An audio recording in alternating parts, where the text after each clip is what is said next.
Real estate agents, you're in for a treat today. We have with us Dee Brume, who is a luxury specialist in the Carolinas.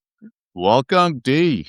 Thank you, Joe. I appreciate you bringing me in today. This is fantastic. We've spoken before, and you bring a lot of energy. I'm excited about this, and the agents should stay to the end because there are going to be lots of good tidbits in here. Yeah, So let's go real quick. sure. At home in the Carolinas, you're in the luxury. What is making you? So, at home in the Carolinas is where I started 18 years ago. It'll be 18 years in February. And what we do more than I guess everybody else is there's 25,000 of us here in the Charlotte Right. metro region. So, we try to stand out a little bit more. We do believe in relationships like most agents do. It's not a transaction, but we also come in with a little bit extra when it comes to when we meet with a client. We don't just have a whole bunch of outside vendors, which most of us do. We actually have in-house staging. So Okay. we bring that in to every single client, whether it's just a consultation or whether they take us up on our staging skills as well, or if they do use an outside vendor.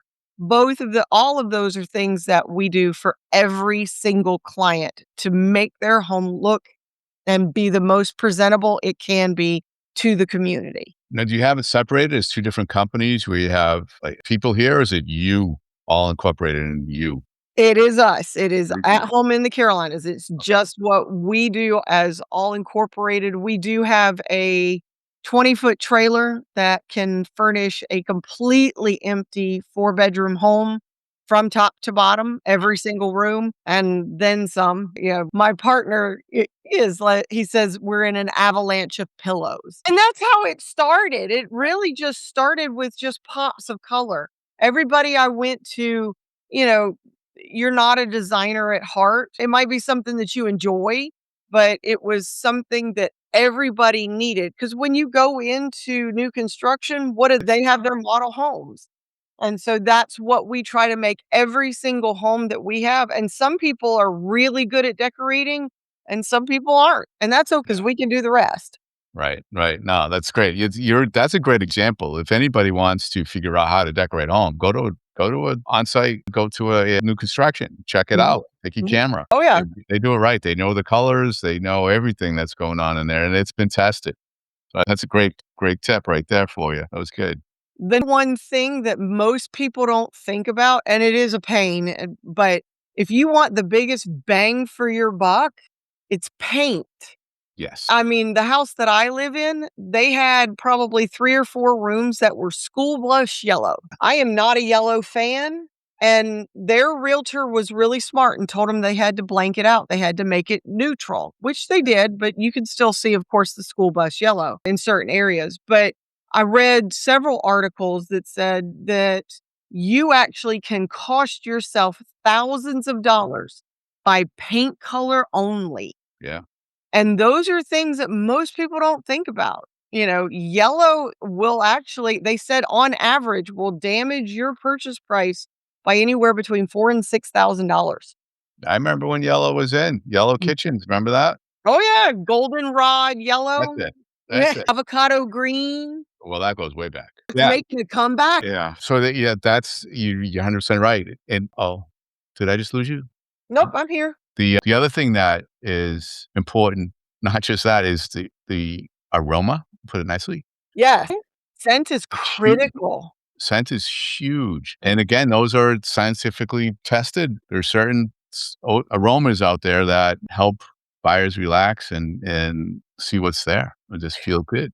It's funny because when we do an open house, we also teach an open house class for the people that work with us, and we give them an open house box, and it's got platters and little paper doilies and, the little forks for food, and it's got a whole bunch of stuff, in it. Plus, we give them a little gift card so they can go shopping at Aldi, and we tell them all the things to buy. But in that, we also tell them to bring a candle with them just in case they need it. Yeah.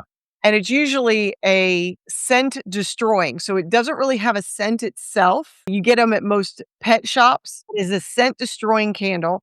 I didn't know that. But we also, when we tell them to buy things, we have a cookie sheet and a spatula, and again, those platters. And when you're at Aldi, there's the ready-made cookies, and you use the homeowner's oven and you bake cookies. Because they tell you, make your house smell like freshly made cookies or bread, either one.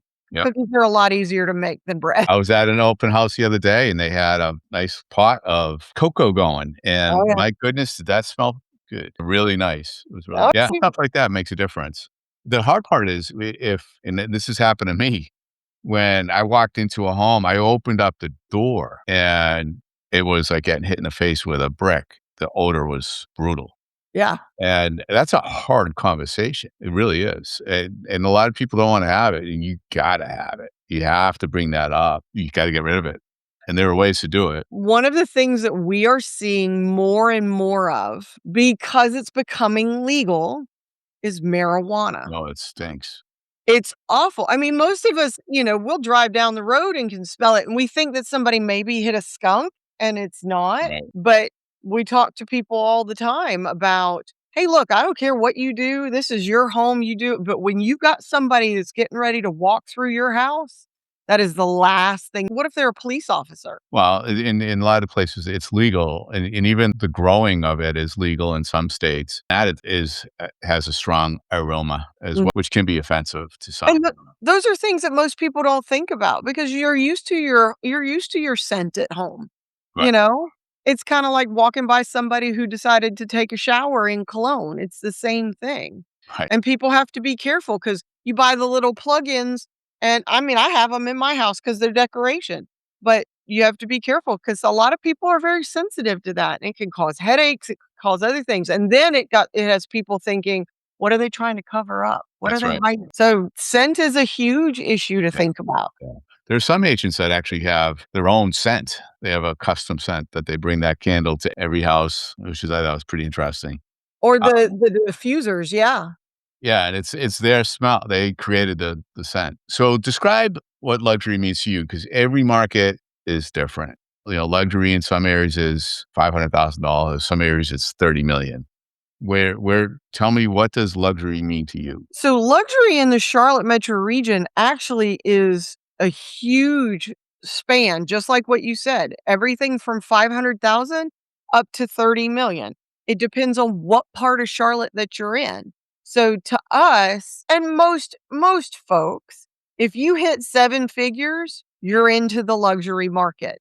Now, if you're in Ballantyne and seven figures will put you in the luxury market, but you actually might be able to do 800,000, 750,000, Right, and that's knocking at the door of luxury. So you actually get to see that. But when you start looking at Lake Norman, you actually, especially around where the NASCAR teams are, yeah, up when you start getting towards Mooresville, luxury actually is still seven figures. It's still $1 million, but you'll actually see $22 million. That's where Christian McCaffrey's home was in Mooresville when he sold that one probably 2 years ago, 3 years ago. So you start to see those 22 million. You start to see, the basketball players are all in the South Park area. That's another one. right. So it really does depend because if you're out in Midland, which is mostly land and mostly, rural, you'll still be able to get away with luxury only being about 500,000, but that's mostly land. So it's not So necessarily price that defines luxury. So, right, would you agree with that? correct, because it can span the gamut, but what you start seeing in luxury is either space, whether it be inside or outside. It can be amenities, whether it be inside or outside. So there's lots of things to consider when you're thinking about luxury because it could be acreage, it could be the size of your home. Because, the average size around here is we did this between us and Chicago. And Chicago, the median was 1,300 square feet. The median here was 1,900 square feet. So, huge difference because it actually sounded like Chicago was less expensive than North Carolina, but it was because 1,300 square feet was being put up against 1,900 square Right. feet. So if you have a home that a lot of people start out at anything over 4,000 square feet, that's considered luxury. Okay. And then you start getting into mega mansions, like I said, with 8, 9, 10, 12, 20,000 square feet or more. The biggest home that we have in the area is 33,000 square feet. It's just under the size of a Walmart. That's crazy. Wow. Yeah, so we used to have one of the companies I worked with, they had a price point on what they consider luxury, and it didn't work because we were in a market where you could buy $1 million tear down, and it's Yep. not even habitable because of where it is, where the land is. So that is a misnomer is price. It separates it. Perceive the clientele between luxury and non-luxury buyer or seller. Well, that's the funny part about us. It doesn't matter whether you're buying a 500 square foot, studio apartment here in Uptown or whether you're buying that 50,000 square foot home, that you want to build right on Lake Wiley. We treat everybody the same. Now, does the client look for different things? Yes. But do we treat anybody any different? No. When it comes to the clientele looking for different things, usually when you're in the luxury market, what you're looking for is to buy back time because we're all given the same amount of time every single day. But when you have the luxury of having monetary access, and that's what it is, it's access to money that a lot of other folks don't have. But when you have access to that kind of money, then you want to free up your time. And that's what the difference is in everybody wants extra time. Everybody does because we can't ever gain it back. Right. But when you have the access to the money to be able to have somebody clean your home, do your laundry, to be able to save time cooking, how many of us get hammered with the high food, the people who send you, cooking instructions so you don't have Right. to go to the grocery store. So, Right. and it makes your meals right there for you. You know, everybody's trying to get back time. So all of this is convenience related. And that's what most of our luxury folks are looking for is how do we gain back the time? Where do I make the most money? And how do I offset the things that don't make me money? And how does that translate into you providing an excellent level of service? With those clients, when we're looking at luxury and we're looking at trying to, again, give them back the time when they tell us, okay, we want to be in this area at this price point and we want these things, then what we do is we do a specialized search for everybody. But when you're basing it on a luxury client, typically what I'll send them is these are the ones that fit your strict criteria. And how do you want to see these? And have them look for a smaller of homes. Right. Where a lot of people are like, okay, well, I want it to be $100,000. I'm like, well, we all would. Right. Unfortunately, that doesn't. I have an investor client now who wants, and he's brand new to me. So he's like, I want to find something under $150,000. You're going to be in the sticks. Which one do you want? Because you're not going to be. And of course, he's telling me I want to be in Ballantyne. I want to be in South Park. I want to be in Matthews. And I'm like, $150,000 is not going to put you there.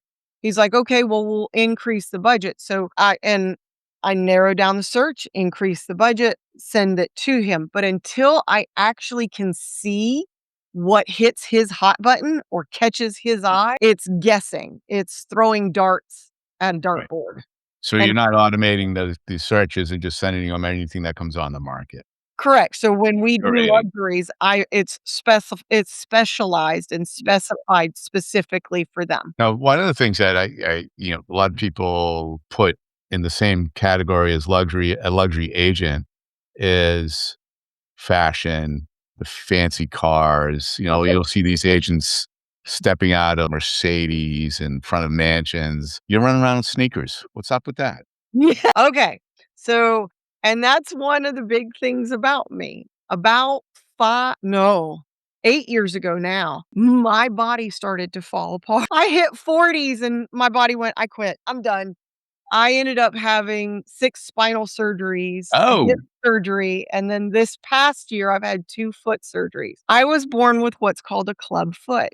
So, my legs are 2 different lengths, my feet are 2 different sizes. So, they figured out, or they think they have figured out, that because my legs were 2 different lengths, my spine was off kilter most of my life. and I'm sitting up straight. So yeah, I know, exactly. So after 40 years, my body just said, "I'm done," Right. and I had to have spinal surgery. Well, I lost all of my shoes. I'm not a big heel wearer, never have been, but I did finally find heels that I loved and were comfortable, and I had to give away 32 pairs of shoes. My Oh. cousin absolutely adored it, but so I went to a sneaker. And as you can see, my heel is a lot larger. Yeah, This is to make up for the difference in my leg lengths. And then just here recently, after the 2 surgeries, my doctor actually gave me an insole right. Wow. that goes inside my shoe. So it's almost like wearing a heel as well. Right. So hence, that's me running around in sneakers. See me in another pair of heels again. Wow. And the pain with the shoes and the way things are, you things are good? Well, I am still in pain. It's just life. You just kinda have to roll with the punches. That's all there is to it. But, I am getting better every single day, and I'm actually upright and walking, so I can't complain. Right, right. Wow, that's crazy. Do you feel as though that matters to clients, wearing sneakers? I know you advertise it, which is fantastic and smart. That's who you are. That's part of your brand now. Yeah, and I can't imagine alright, so how many of us are moms in the industry? Because our industry is 80% female. Yeah, Every single one 80% female in the real estate industry.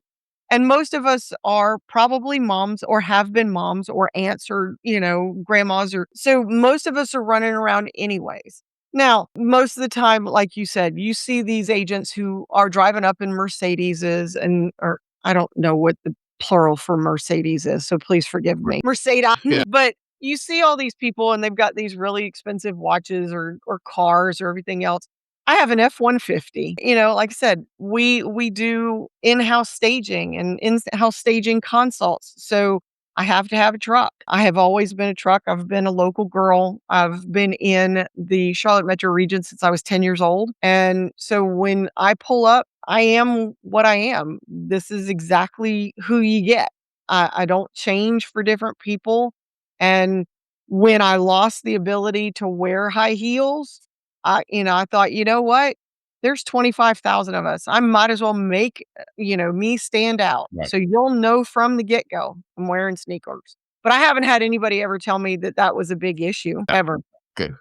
It's funny you twice you've mentioned 25,000 agents, and that scares the heck out of so many real estate agents because they feel like they can't compete. It was a few years ago that the National Association of Realtors put out saying that every person in the United States knows 11 real estate agents. You got it. And that's small town, big town, it's all right.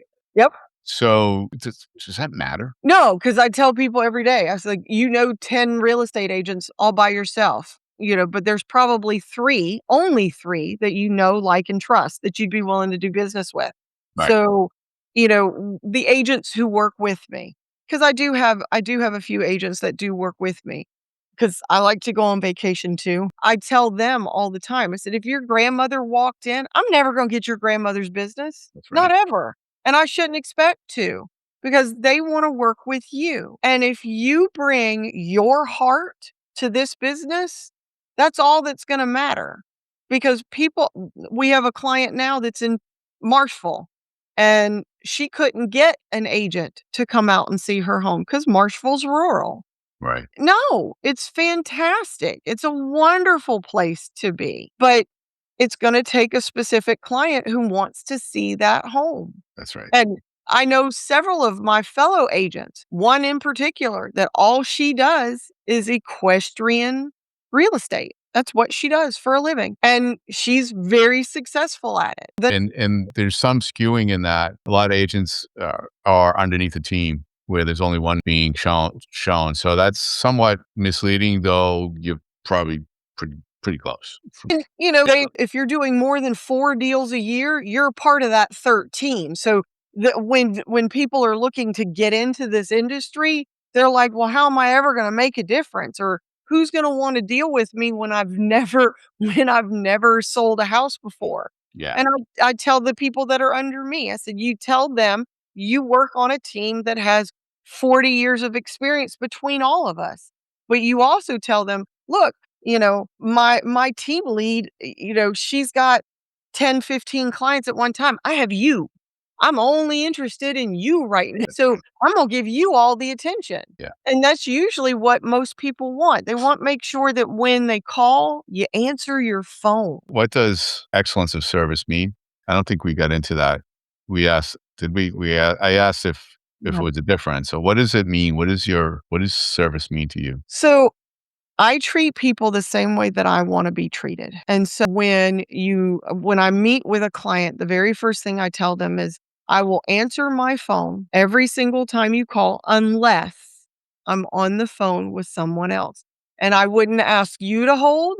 I'm not gonna ask them to hold. I will call you back as soon as I'm off the phone with that person. The only time that changes is if my kid calls, and then I'm gonna act like my hair's on fire." Right. The other thing is I tell people, I said, "There's no reason to panic in this industry because most of everything can be overcome.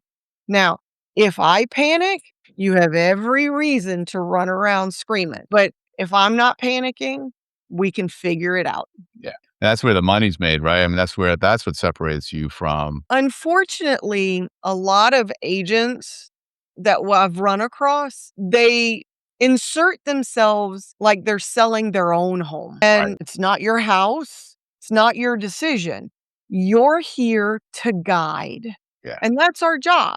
So there have been many times I've been on a phone with an agent and they've gone, "Oh, my seller won't take that. Have you asked?" Right. Because that's the first thing. It's like, I have no problems if the answer is no. No is a complete sentence. I'm Yeah. completely okay with that. Yeah. But I think on the other side, on the buyer side, when an agent is showing a home, they can kill what would have been the ideal home for somebody because of their own thoughts of that's too expensive or I don't like that color, and they share it, yeah. right? Keep it zip it. Let the client speak to it, not you, the agent. So when we're showing a house, before we walk in, I'm not talking you out of this. I'm pointing out things to you. Then Right. you get to decide what is a big deal to you and what isn't. So, we'll do a new construction walkthrough. And I'm like, okay, here's a crack in the drywall. So you see this little crack right here. This is where two pieces of drywall meet, and it's a straight line. Now, if it makes you nervous, I'll bring a structural engineer in here and we can talk about it. But typically, if it's a straight line, then it's just where the drywall tape has dried out and it's cracked.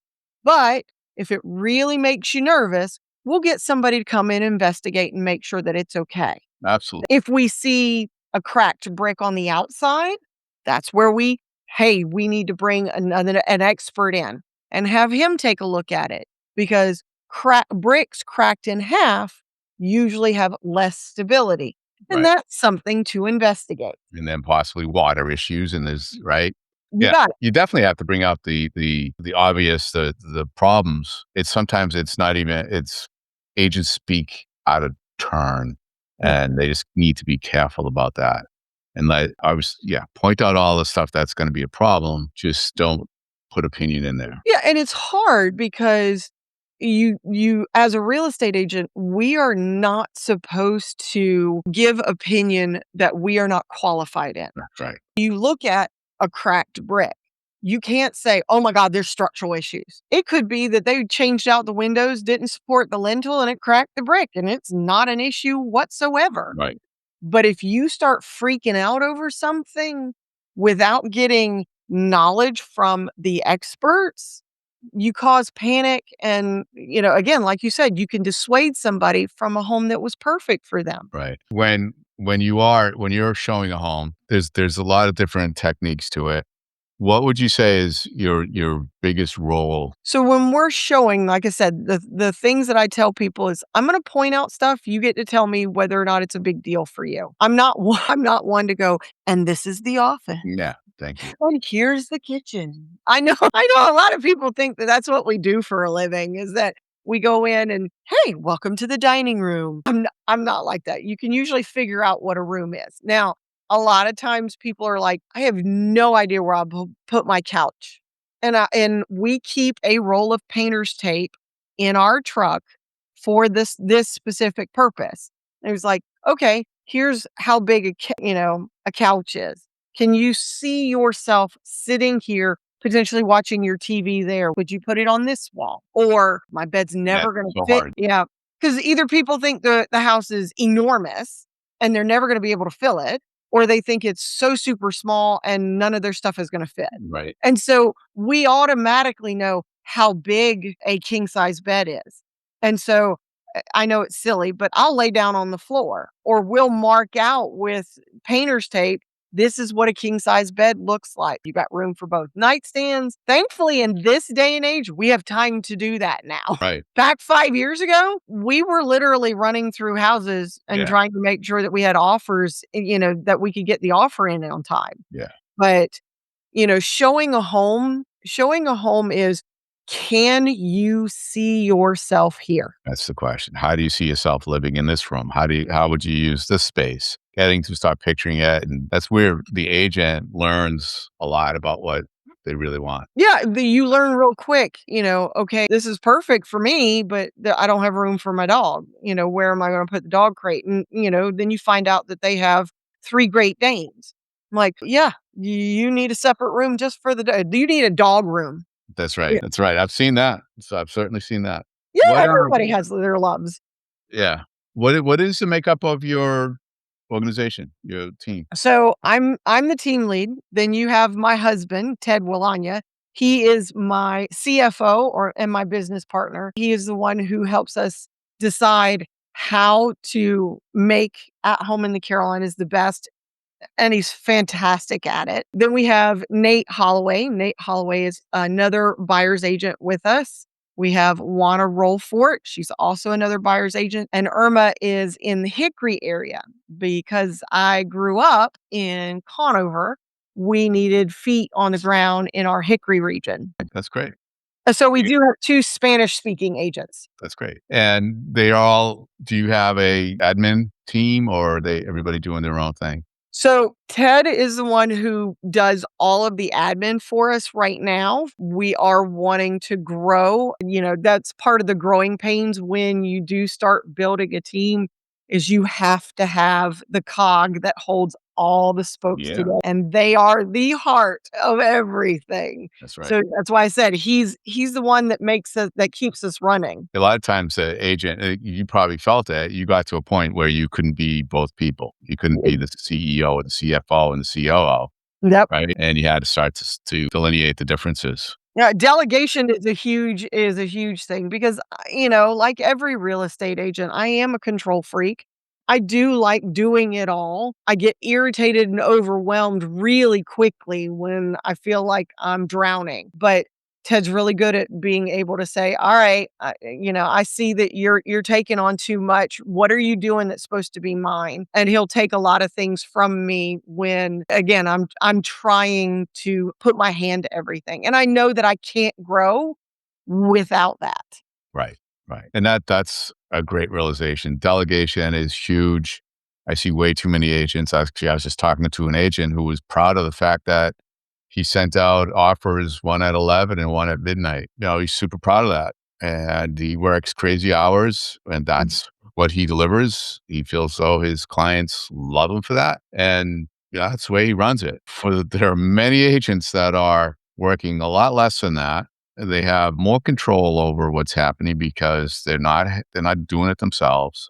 Yeah. They've trained the right people and it's getting done. I had a transaction close yesterday and I'm new in the North Carolina region. So I had a first time with this transaction coordinator. It was wonderful. All the emails go out to every party, all the details, who's doing what, when, what to expect, all the paperwork, just done. And it's the things that when you can't think about it all, and that's one of the things, especially with paperwork, and in this industry, our paperwork is legal.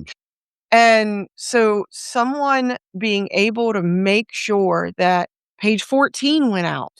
For those that don't know, page 14 is, how you take care of the receipt of monies. Where does all the money go? Somebody to make sure that everybody knows who the players are in the game. Right, so Who actually, not everybody has such a dense offer to purchase as North North Carolina. How many pages are there? It's actually they've now cut it back down to 14. It was up to 17. Yeah, it's You great. know, it's getting better. We do learn every single year. I love the years when they always change the either in July or October. The years that they change them in both July and October Yeah. are hard to keep up with. I think they are done that way for a really great reason, and coming out of Massachusetts and the other 2 states I worked in, this format, the way they do it, allows everything to move forward so quickly.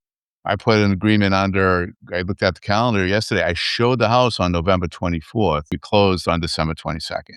Yep. And we didn't make that deal. We didn't make the offer right away either.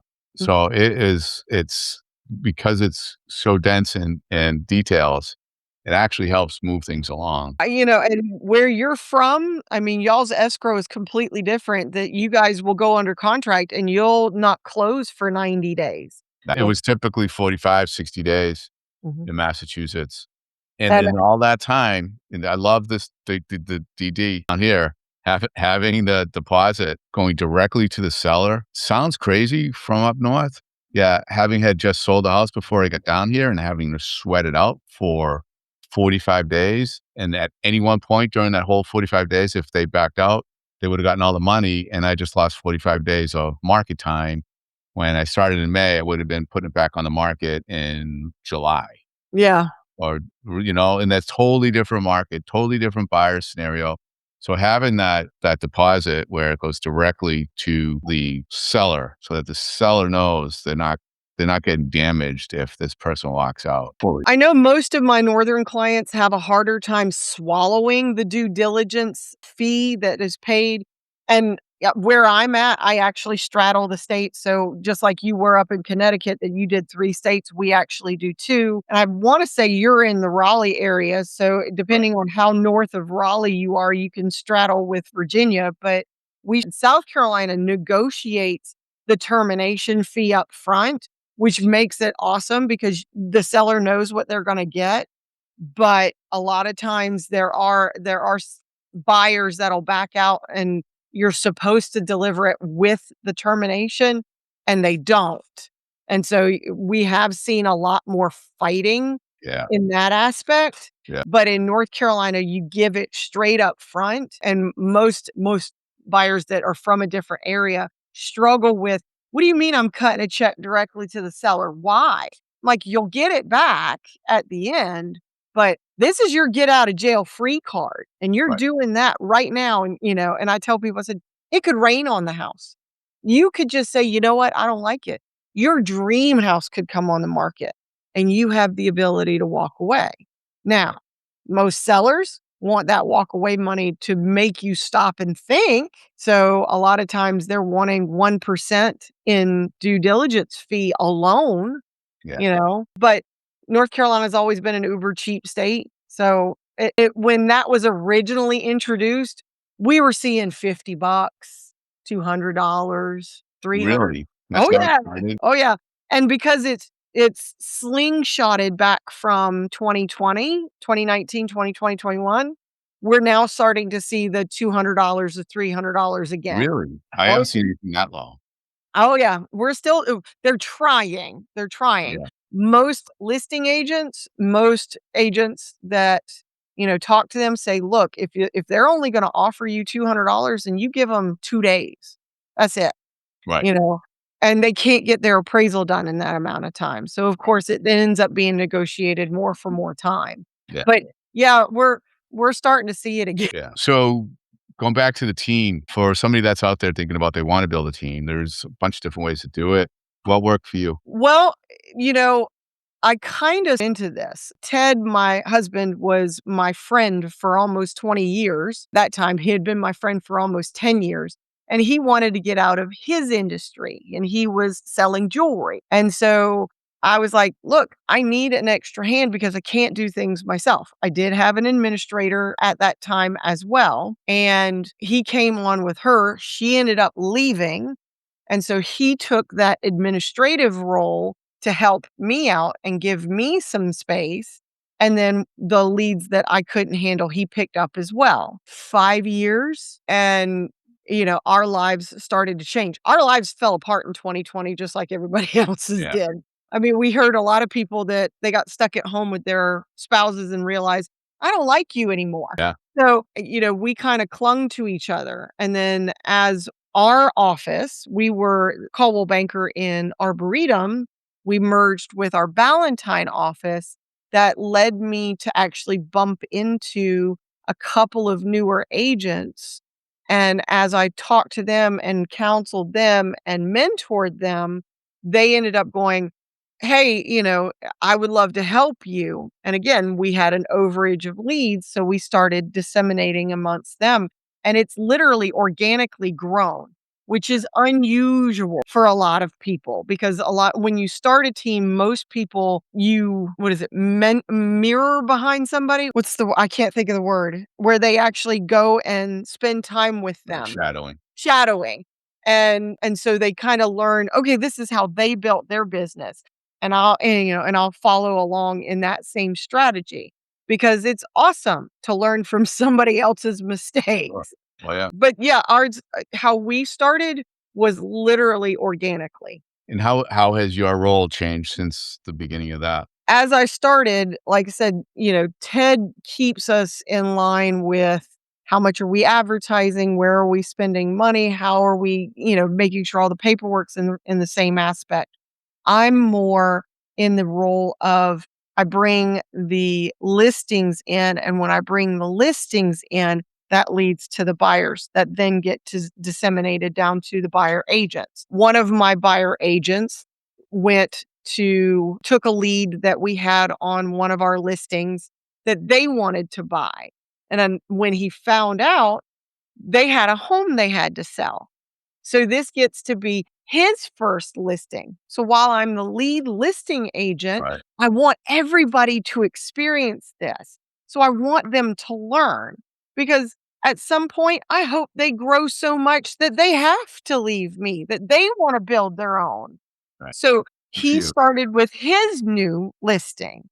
And so he's got his list, and we're walking through a slower market in an area that is very small, and how to advertise and push and get that home as many eyes on it as possible. What separates you when it comes to a listing agreement? I'm sorry, a listing, advertising and marketing your listings. So a lot of times you won't see me. I'm not one that I'm like, come on in. I did try that like in 2012. It's about the house. As much as I love what we do, the only thing I ever want people to think of when they think of our company is she made sure that my house was everywhere.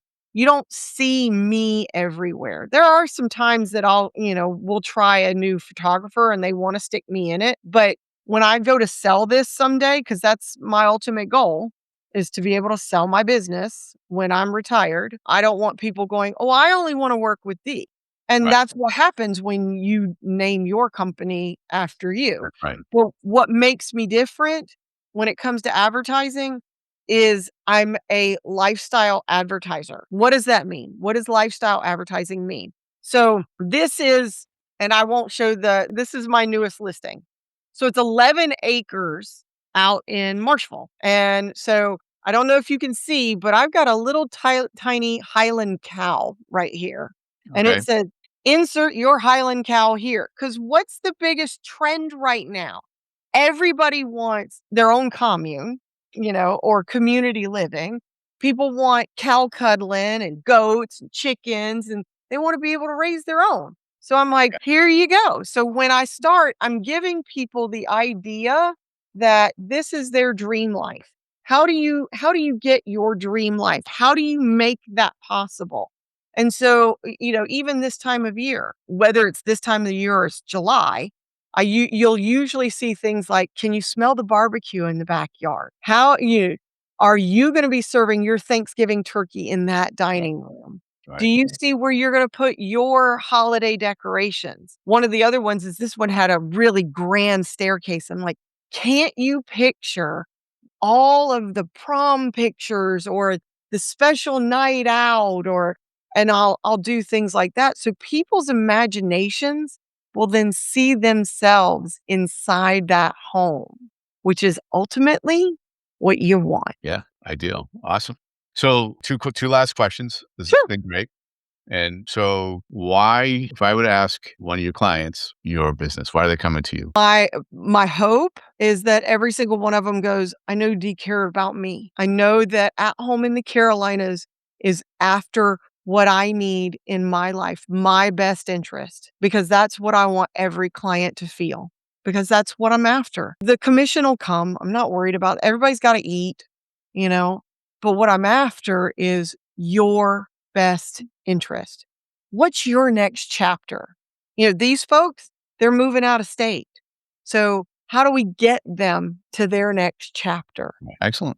That's a great line for both and your clients. And if every agent heard that and did that, it would be fantastic. We're emotional creatures, every single one of us, real Mhm. estate agents included. So, do I get my feelings involved from time to time? Yeah. But am I able to step back, take a deep breath, slow it all down and go, hold it. This isn't about me. How do I get my client's best interest across? And that's what we're looking for. That's great. That's fantastic. Thank you so much, Dee. This was I a appreciate blast. It was great talking to you, and I wish you the best. you. Blessings. And viewers, please subscribe. We always have phenomenal people on the show like Dee. Be your best. Have fun.